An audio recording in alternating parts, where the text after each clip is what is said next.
the deep and abiding terror that permeates the vast expanse of the Star Wars galaxy.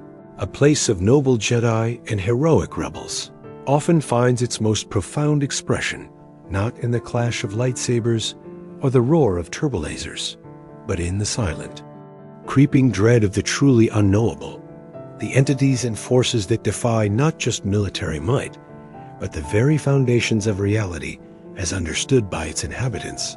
And to truly comprehend the scope of this darkness, one must journey to its most profound and absolute manifestations, beginning at a place of ultimate desolation, a wound that never healed, a graveyard that gave birth to a god of hunger, Malachor V, a name that echoes through history, not as a monument to a great battle, but as a scar, a permanent reminder, the catastrophic potential of weaponized despair.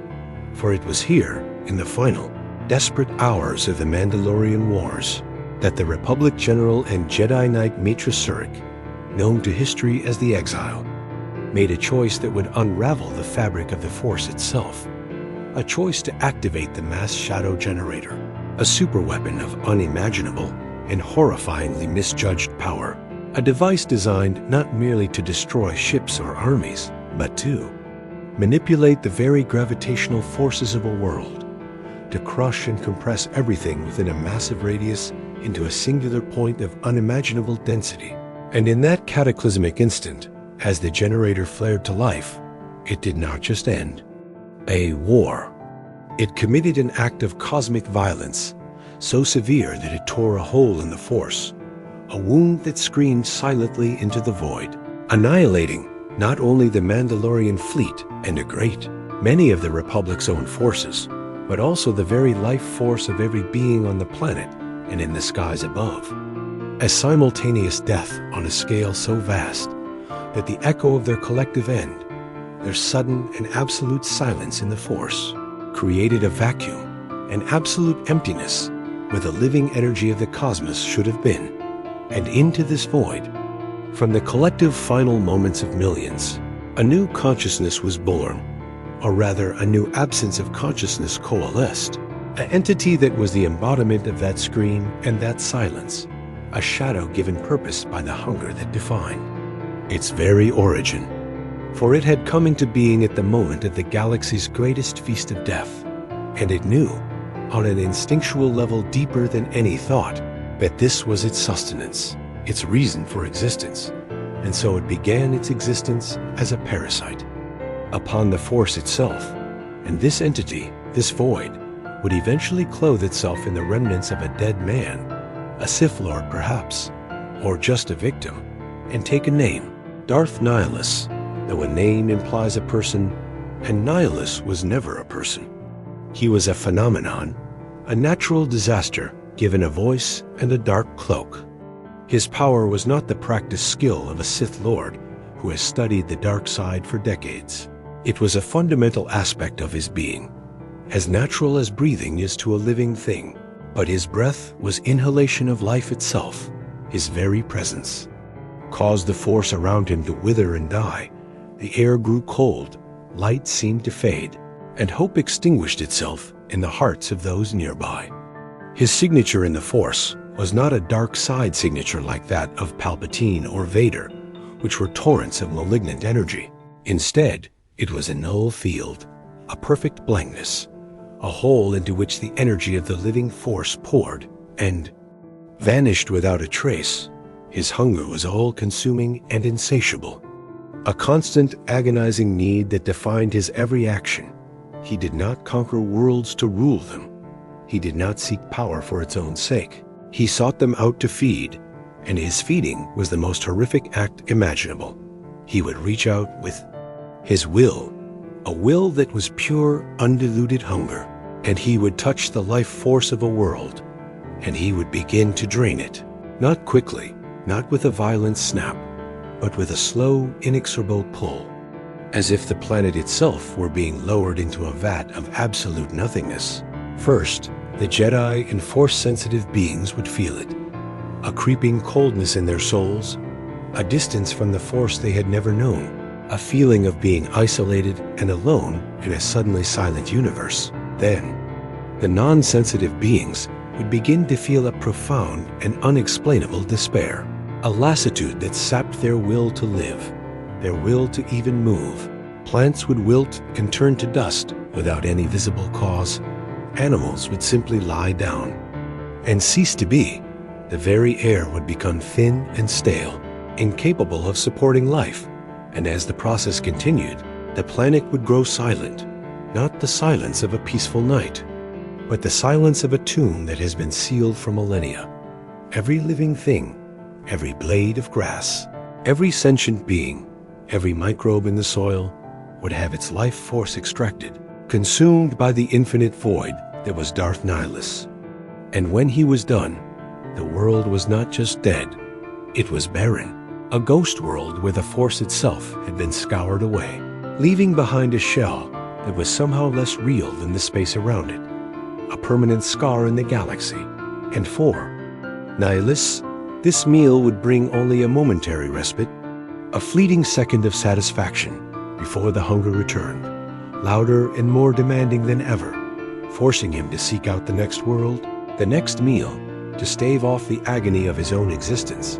His physical form became a mere afterthought, a conduit for his hunger. His armor and mask were not chosen for protection, but were likely remnants of whatever he had been before Malachor, now serving only to contain the raging vacuum of his spirit, to give it a shape that could interact with the physical world.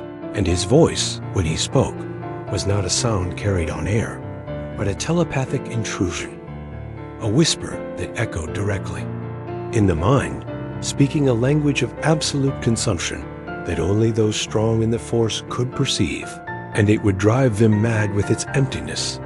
His command of the Force was absolute in its narrow focus. He could drain the life from an individual with a thought, sever a Jedi's connection to the Force permanently, and his mastery of telekinesis was not for throwing objects, but for holding entire fleets in place, preventing escape, ensuring that his meal would not be interrupted. He was, in the most literal sense, a black hole given sentience, a gravitational well of despair that pulled everything into its event horizon and erased it from existence. The ultimate cosmic horror, a being that cannot be reasoned with, cannot be bribed, cannot be threatened, that knows only one need and exists only to fulfill it. And his story ended not in a grand duel of equals, but through a cunning trick. He was drawn to the Jedi Mitra Surik, the exile, whose own unique connection to the Force, itself a wound, though of a different kind, made her appear to his senses as a void similar to himself, a feast to be consumed. But she was a trap. For while she appeared empty, she was surrounded by bonds, connections to other living beings that acted as anchors. And when Nihilus attempted to feed on her, to consume her supposed emptiness, he found nothing there to sustain him. And in his ravenous, weakened state, he was vulnerable, and he was destroyed, not by a greater power, but by his own infinite hunger, meeting a finite resource that was cleverly disguised. His end was as paradoxical as his existence, a god of consumption dying from starvation, but the horror of what he represented did not die with him. The wound of Malachor V remained, a testament to the fact that the Force could be wounded, that reality could be torn, and that from such tears, nightmares could be born. Nightmares that viewed entire worlds not as homes or civilizations, but as mere morsels, to be devoured. This concept of horror, the horror of the absolute, the entity that is beyond morality or reason, finds a different, yet equally terrifying expression in a much later period of galactic history, during the reign of the Galactic Empire, not in the public-facing might of Darth Vader or the Emperor's political machinations, but in the deepest, most hidden dungeons of the Imperial Palace and the dark side shrine upon which it was built, here, in the absolute darkness that even the most loyal Imperial agents never glimpsed, festered another kind of terror, one not of consumption, but of corruption and subjugation. This was the domain of the prophets of the dark side, also known as the Emperor's children, a name that is deeply and purposefully misleading, suggesting a lineage of honor and privilege, when in reality, signifies a legacy of ultimate violation and psychological torment. Their origin is a story of Palpatine's deepest and most sadistic experiments. His first forays into crafting tools of the dark side long before Anakin Skywalker ever fell. These were not Sith in the traditional sense, for Palpatine would never risk creating a rival who understood the rule of two. They were something else entirely. His first apprentices in the dark side, Force-sensitive children and adolescents he secretly gathered, individuals with power, but without the training or will to resist a mind as vast and malicious as his own. And he did not merely train them, he broke them through a constant, relentless psychic assault, a perpetual whispering of dark side secrets and insidious thoughts directly into their minds. He shattered their individual wills. He erased their past identities, their hopes, their fears, everything that made them unique individuals, and he replaced it with himself. His own consciousness became the foundation of their being. His voice the only voice in their heads, his desires their only driving force. They became less like people and more like nerve endings of Palpatine's own will, remote extensions of his psyche, living instruments that he could play with perfect fidelity from across the galaxy. Their madness was not a side effect, it was the intended result. A carefully cultivated garden of insanity, where the only flower that bloomed was absolute, fanatical loyalty to their master, the father of their fractured minds. The psychological horror they represent is profound. They are the ultimate loss of self. A fate perhaps worse than death at the hands of Nihilus, where with Nihilus, one is erased with the prophets, one is overwritten. Your mind is not consumed, it is colonized. Your body is not destroyed, it is puppeted by a will infinitely more evil and powerful than your own. You become a passenger in your own skull, forced to watch as your hands perform acts of unspeakable cruelty, all while the voice of the Emperor resonates within you, a constant approving whisper. Their very presence was a mind-warping influence. To be near a prophet was to feel the edges of your own sanity begin to fray, to hear faint, discordant whispers that were not your own thoughts, to feel your deepest fears and prejudices amplified and twisted into homicidal urges. They were walking conduits of Palpatine's corrosive aura, and their purpose was not to lead armies, but to be his eyes and ears in the dark places, to perform the rituals that were beneath the notice of the Sith, but essential to the Empire's foundation. Of terror, they were masters of dark side alchemy, but not the alchemy of creating swords. Theirs was a more gruesome biological art.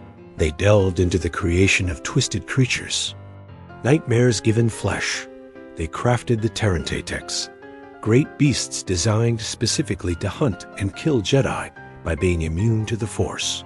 They engineered other, even more horrifying abominations, creatures of fang and shadow designed to instill pure fear, to patrol the Emperor's dark sanctums and serve as living traps for the unwary. Their rituals were not for power in the straightforward Sith sense, but for deepening the connection to the dark side's most chaotic and insane aspects, to weave spells of confusion and dread across entire sectors, to create areas where reality itself seemed thin and nightmares could step through. They were the cultivators of the Empire's hidden garden of horrors, the proof that Palpatine's evil was not just political or even merely mystical, but deeply, intimately psychological. He did not just want to rule the galaxy. He wanted to remake it in the image of his own twisted psyche. And the prophets were the first brushstrokes of that terrible masterpiece. Their existence asks a horrifying question. What is the ultimate expression of the dark side? Is it the power to destroy a planet? Or is it the power to utterly and completely own another soul? To turn a living, thinking being into a perfect mirror of your own malice? To have children not of blood, but of will, whose very existence is a testament to your ability to unmake and remake a mind in your own image? The prophets represent this invasive, corrupting horror, the terror of the mind itself being turned against you, of your own consciousness becoming the enemy. And if Nihilus represents the horror of the soul being consumed, and the prophets represent the horror of the mind being corrupted, then the third pillar of this terrible trinity represents the horror of the body being invaded, subjugated, and remade. This is the domain of the Yuuzhan Vong, a threat that emerged from the void between galaxies to assault the new republic in its prime. And they were different from any enemy the galaxy had ever faced, because they were, in every conceivable way, wrong. Their very biology was an affront to the natural order as understood by the galaxy's inhabitants. They were utterly absent in the Force, not hidden, not dark, but completely and totally null. A void not of consumption like Nihilus, but of simple, bland non-existence. To a Jedi's senses, a Yuuzhan Vong was a blank space, a walking hole where life should be. This was not a passive trait. It was a fundamental aspect of their being, the result of their own galaxy's rejection of them, a punishment. So severe it rewrote their very essence, and it made them immune to force pushes, to mind tricks, to precognition, to any and all powers the Jedi had relied upon for millennia. The Jedi, the guardians of peace and justice, were suddenly rendered blind and crippled against this foe. Their greatest advantage not just neutralized, but completely inverted, becoming a source of confusion and dread. And the Vong's technology was the stuff of body horror nightmares. They did not use metals and circuits. They used a bioengineered science that blended the line between tool and living creature. Their ships were grown living beings, vast, organic vessels that felt pain and could heal from damage. Their weapons were living organisms, emphastaffs that could change from rigid staff to flexible whip in an instant and deliver a deadly venom. Their communication devices were living creatures. Their armor was a living crustacean-like shell grafted to their skin. Their entire society was built upon a foundation of pain and sacrifice, a twisted, religious interpretation that saw agony as a path to purity and submission to the gods. They scarred and mutilated their own bodies in rituals of devotion, viewing the natural, unaltered form as blasphemous. They sought to conquer the galaxy, not just for territory, but to scour it clean of mechanical technology and remake it in their own biological image, to sacrifice all its inhabitants to their hungry gods. The physical dread they inflicted was constant and visceral. They did not simply kill. They took prisoners and reshaped them, using their biotechnology to create monstrous hybrids and slaves. They created the Vong spawn, horrific creatures made from the genetically mashed remains of their victims. They created the Slayers, Jedi captives who were brainwashed and biologically altered into perfect killing machines devoid of their former selves. Their world ships were not mere bases. They were massive living ecosystems capable of devouring the resources of a planet to sustain themselves. Every aspect of their invasion was an act of visceral, physical violation. They sought to invade, not just politically, but biologically, to replace the galaxy's clean lines of metal and glass with pulsating, breathing, feeling organic technology, to make every citizen a part of their living, suffering machine, their warriors, the shamed ones, those who failed in their duties, or cast out, their living armor stripped from them in a painful process that left them scarred and ostracized. Adding a layer of social horror to their physical terror, to be captured by the Vong was not to face imprisonment. It was to face the likelihood of being taken to a shaper's laboratory and becoming raw material, your body broken down and used. To create a new horror to be unleashed upon your own people. They were the ultimate invasive species, a cancer on a galactic scale. Their very presence warped ecosystems. Their bioweapons could poison worlds, turning them into replicas of their own homeworld. A hellscape of pain and biological tyranny.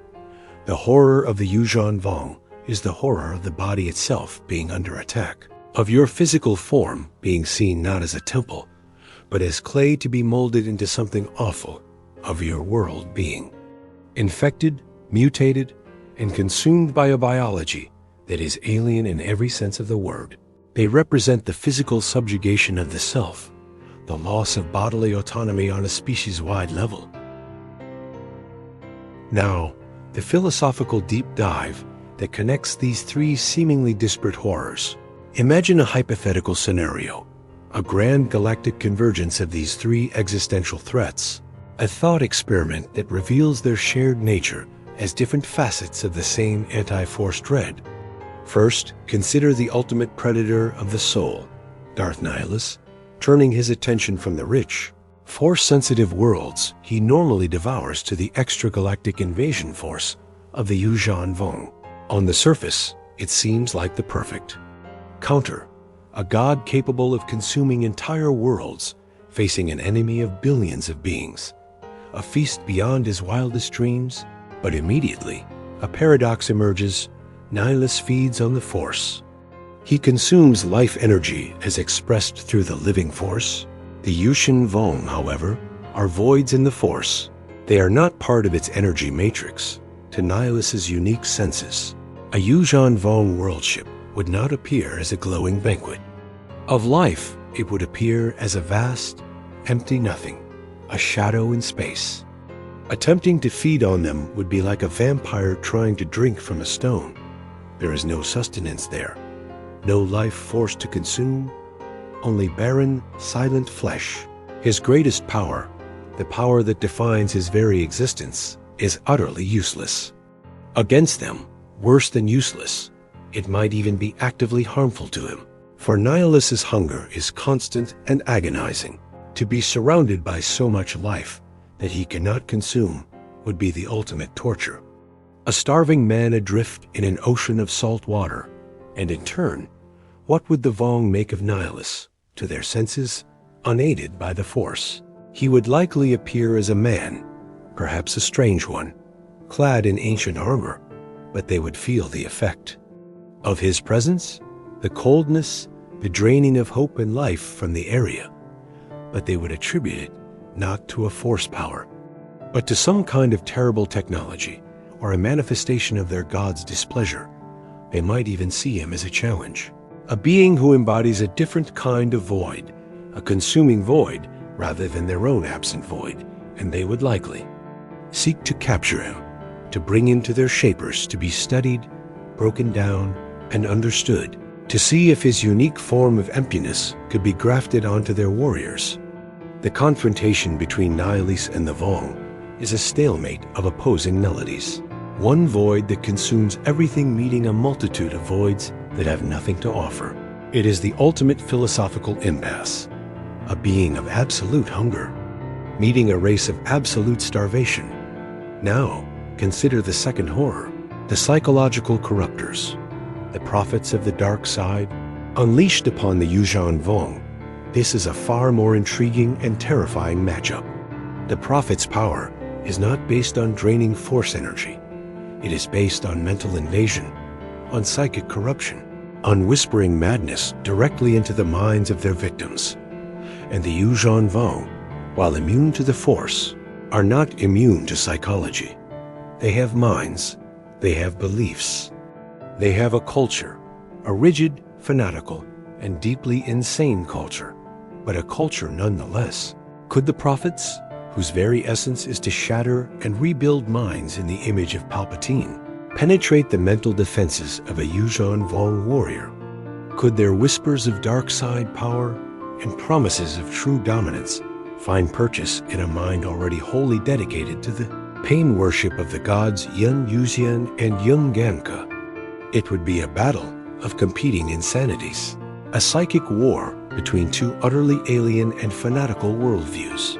The prophets would not be trying to drain the Vong. They would be trying to convert them, to overwrite the Vong's religious programming with the Emperor's own, to turn the Praetorite Vong advance force into a new batch of Emperor's children, fanatics serving a new god, Palpatine, the Vong's own mental state, built on a foundation of pain and obedience. might actually make them more susceptible to the prophet's influence. Not less, a mind already broken is easier to reshape than a whole one. The prophets might find the Vong to be the perfect clay. For their dark side sculpting, they could become the ultimate instruments of the Emperor's will. A bioengineered army of force-immune fanatics whose minds are utterly enslaved to a Sith Lord. The horror of this fusion is unimaginable. The physical invasion of the Vong, combined with the psychological corruption of the prophets, it would represent a complete and total conquest of a being. Both body and mind remade in the service of darkness. Conversely, the Vong might see the prophets as heretics of the highest order, beings who wield a power that smells of the Jedi, yet is utterly dark. And they would seek to break them on the altars of their gods, to sacrifice them to prove the superiority of their own path. The clash would not be one of power against power, but of will against will, creed against creed, a terrifying game of mental domination where the prize is the very soul of an entire species. And this is the ultimate point, the profound connection between these three existential threats. They are not random monsters, they are a thematic trilogy, each representing a different way the light of the Force, and by extension, life, freedom, and individuality can be extinguished. Darth Nihilus is the horror of the soul's annihilation. He is the consumer, the end of all things. The vacuum that swallows light and life and leaves only absolute nothingness in its wake. He is the anti-force in its most pure, elemental form, entropy given consciousness. The prophets of the dark side are the horror of the mind's corruption. They are the subjugators, the perverters. They represent the loss of self, the colonization of the will, the terrifying possibility that your thoughts are not your own, that your free will is an illusion, and you are merely a puppet for a greater, malicious intelligence. They are the anti-force as a psychological weapon, turning the connectivity of the Force into a chain that binds the mind. The Yuuzhan Vong are the horror of the body's invasion. They are the defilers, the mutators. They represent the physical world being remade into a nightmare, the loss of bodily autonomy, the violation of the natural order by an alien biology that rejects the very framework of reality. They are the anti-force as a physical plague, a cancer, that attacks the galaxy not through the energy of life, but through life itself. Together, they form a trinity of existential dread. Nihilus unmakes the spirit, the prophets unmake the mind, and the Vong unmake the body. They are three different answers to the same terrifying question. How can the galaxy be undone? They show that the destruction of a civilization is not just about blowing up planets. It can be a silent, creeping drain, a slow, insidious corruption, or a violent, biological rewrite. They are the ultimate expressions of the dark side's many facets, not as a path to power for individuals, but as a cosmic principle of negation. Each in their own way, they are the void, the silence, the end of the song of the Force. And that is why they remain the most compelling and terrifying villains in the Star Wars mythos. Because they represent fears that are far more profound and primordial than mere military defeat. They represent the unmaking of the self, the soul, and the world. And that is a horror that resonates on a level deeper than any blaster bolt or lightsaber clash ever could.